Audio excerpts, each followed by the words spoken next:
The first thing she said wasn't hello. It was a demand. "I need access to your retirement fund," she said, standing in my living room like the decision had already been made. "Before I tell you what happened next, subscribe the channel and let me know in the comments where are you watching from. It helps more than you know." I looked at her for a moment longer than necessary, not because I was shocked, but because I wanted to be sure I'd heard her correctly.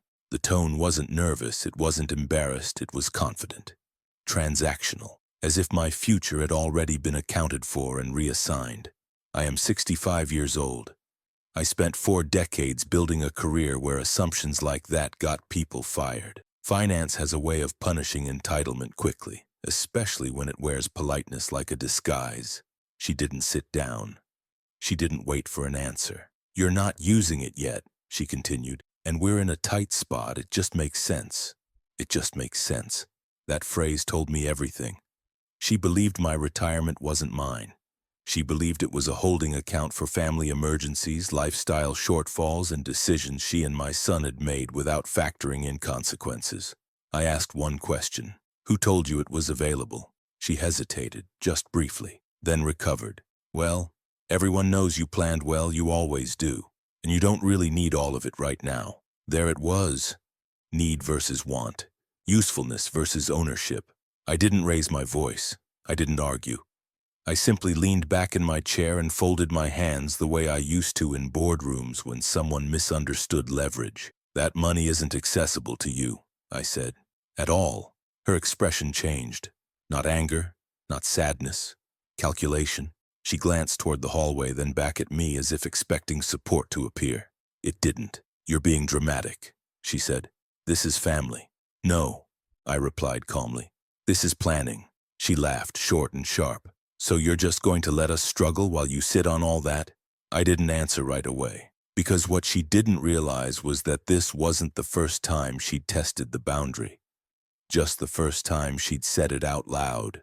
Over the past few years, there had been hints, comments about how fortunate I was, jokes about how retirement must be easy when you did things right, casual references to what we could do if we had more flexibility. I had ignored them. That was my mistake. "You assumed something that was never offered," I said, "and you planned around it." Her face tightened. "So that's it?" she asked. "You're saying no?"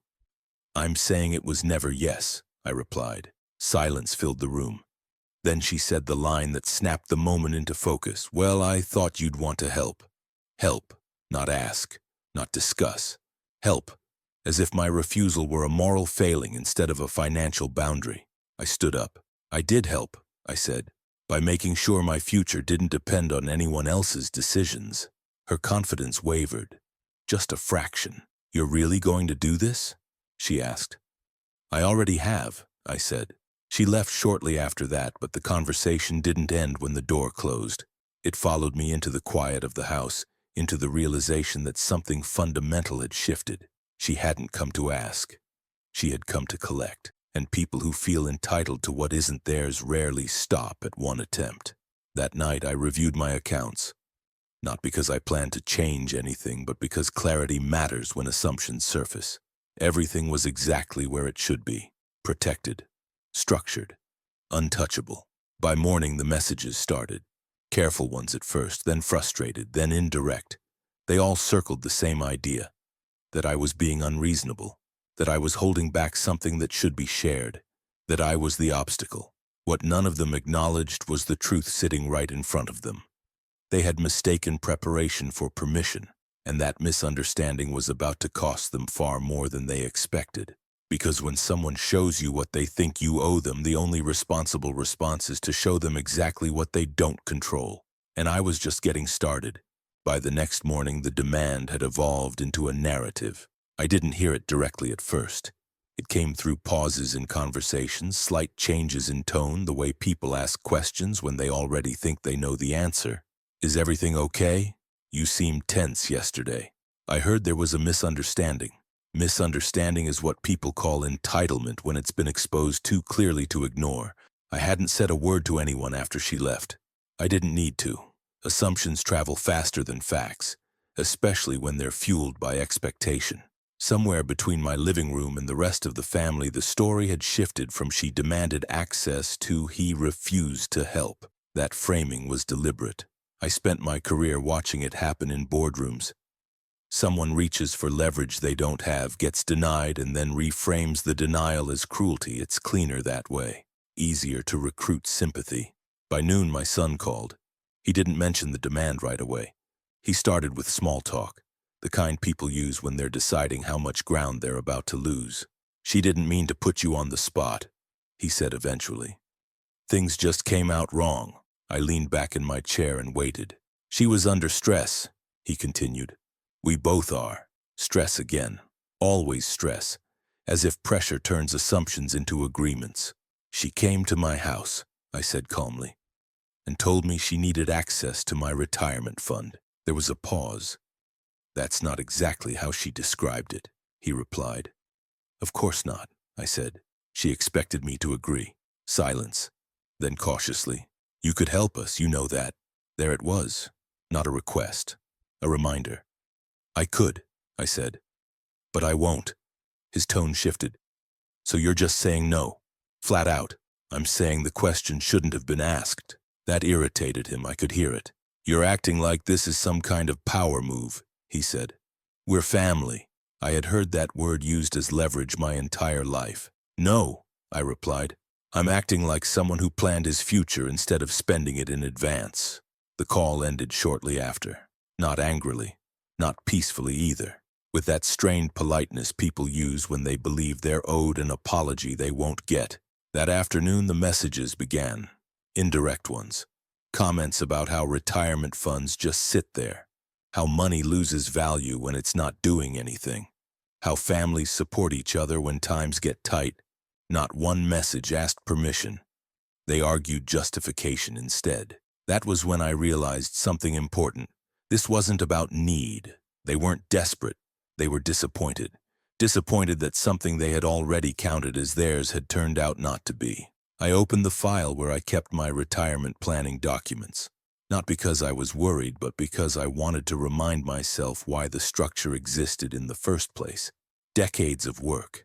Conservative planning. Layers of protection designed specifically to prevent emotional decisions from undoing long-term stability. It wasn't hoarded wealth. It was disciplined foresight.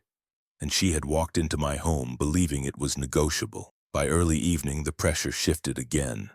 This time it came dressed as concern for me. You've always been independent, one message read. But maybe you're being too rigid. Rigid, another favorite word. Rigor is what keeps planes in the air and companies solvent. But when it blocks access, people call it stubbornness. I didn't reply. Because the more they talked, the clearer it became. They hadn't built a plan, they had built an expectation. And expectations, when denied, tend to get louder before they get quieter. That night I received one final message. Shorter than the others. More revealing. We thought you'd understand. Understand what? That my future was flexible if theirs became inconvenient. That planning only mattered until someone else wanted the outcome. I set the phone down and turned off the lights. For the first time since the demand, I felt calm. Not because things were settled, but because they were defined. They now knew the answer. What they didn't know yet was that entitlement rarely stops at refusal. It escalates. It searches for new angles, new pressures, new ways to force compliance. And when that happens, assumptions don't just get exposed, they get dismantled. Quietly, systematically, starting very soon. The pressure didn't disappear after that. It reorganized. I noticed it in the way conversations became conditional, invitations suddenly vague. Messages that used to be direct now routed through other people. Everyone wanted to know where I stood, but no one wanted to ask the question plainly. That's usually a sign that people are building consensus against you. I'd seen it before. In companies, in partnerships. When someone wants leverage, they don't confront you head on. They surround you with voices that all sound reasonable on their own. She's just worried. They're trying to plan for the future. You've always been the steady one. Steady. That word again. Steady is what people call you when they expect you not to move. I received a call from a relative I hadn't spoken to in months. The tone was warm, almost rehearsed. I just wanted to check in, they said. You know, make sure everything's okay. Everything is fine, I replied. Well, there's been some talk. Of course there had. They're concerned you might be pulling back when they need you most. I waited before answering. What they need, I said evenly, and what they're entitled to are not the same thing. That ended the call. Later that afternoon, my son showed up unannounced. He didn't sit down either. He stood in the doorway like he wasn't sure how long he'd be welcome. She didn't mean to offend you, he said immediately. No preamble, no greeting. I know exactly what she meant, I replied. She thought you'd help, he said. That you'd want to. There's a difference between help and access, I said. She didn't ask for help, she assumed access. He exhaled sharply. You're making this bigger than it needs to be. No, I said, I'm making it precise. That frustrated him. So what?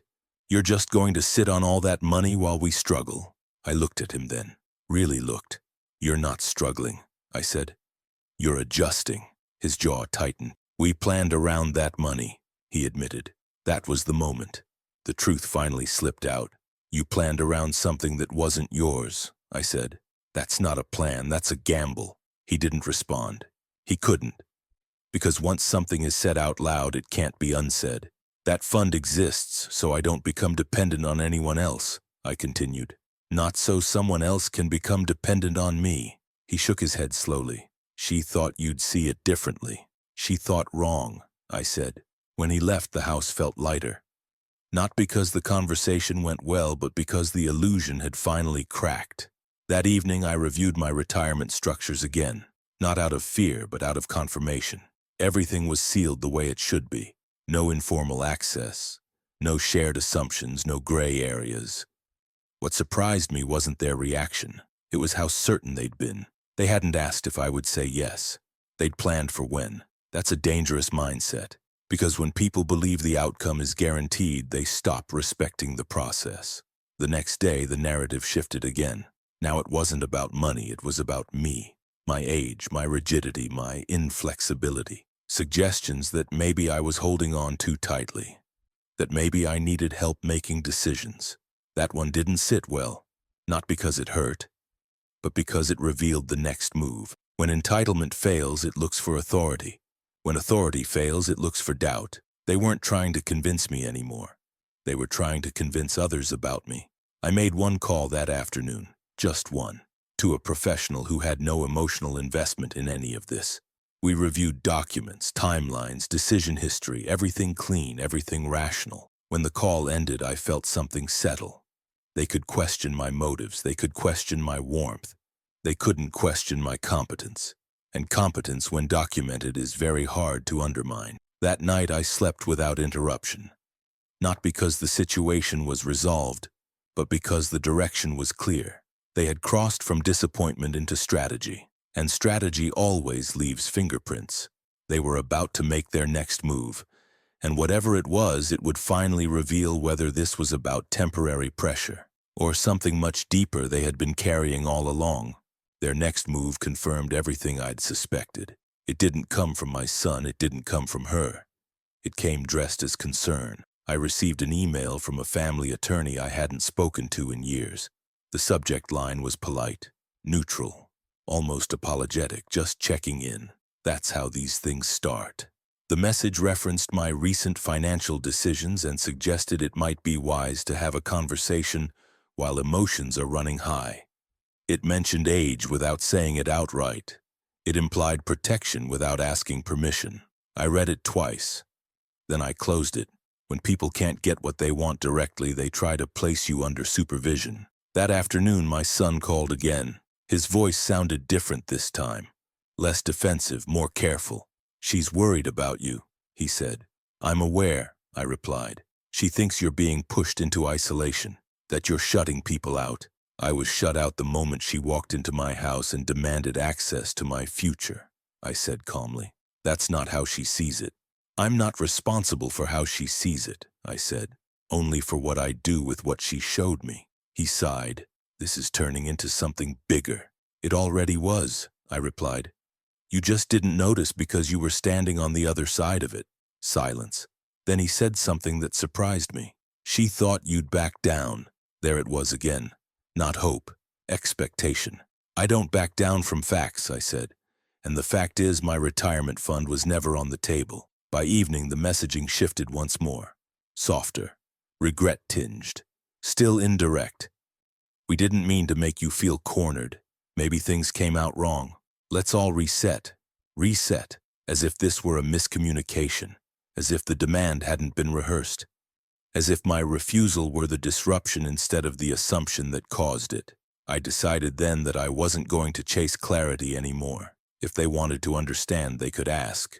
They didn't. Instead, I heard through others that plans were changing, budgets tightening, conversations turning tense behind closed doors. The idea of my money had been woven so tightly into their future that removing it felt like sabotage.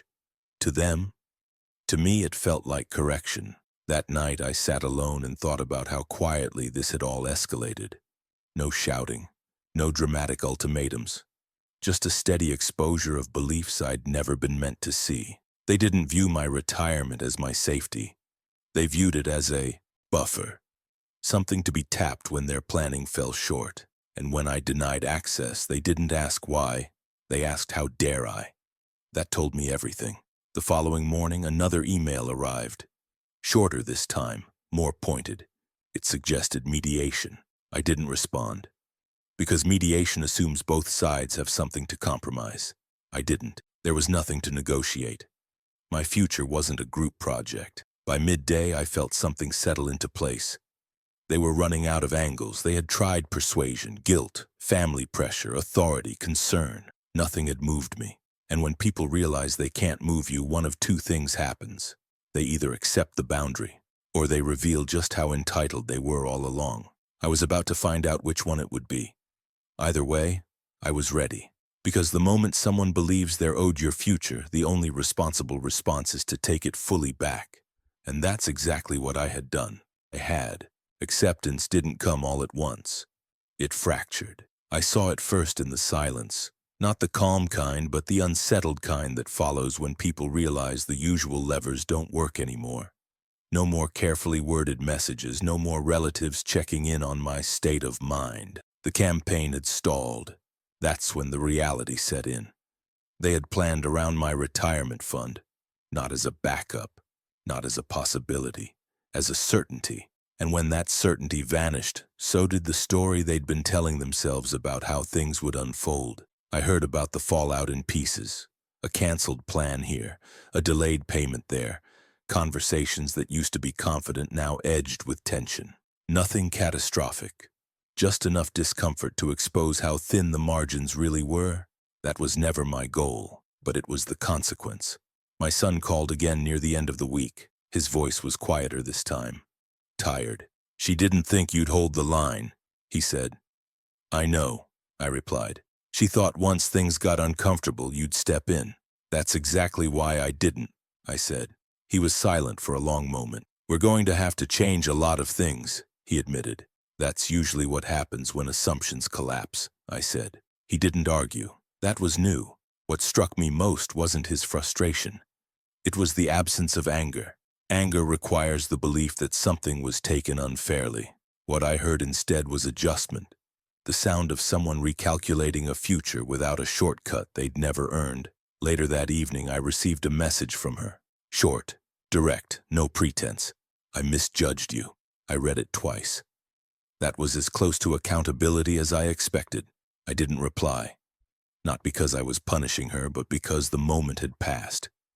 She had already shown me how she viewed my role. Words after that point don't rewrite intent. They just try to soften the landing. Over the next few days, things stabilized, but at a lower altitude. Plans were revised, expectations lowered. Conversations shifted from when to if, and through it all, something unexpected happened. I felt lighter. For years, I had carried a quiet responsibility I never formally accepted.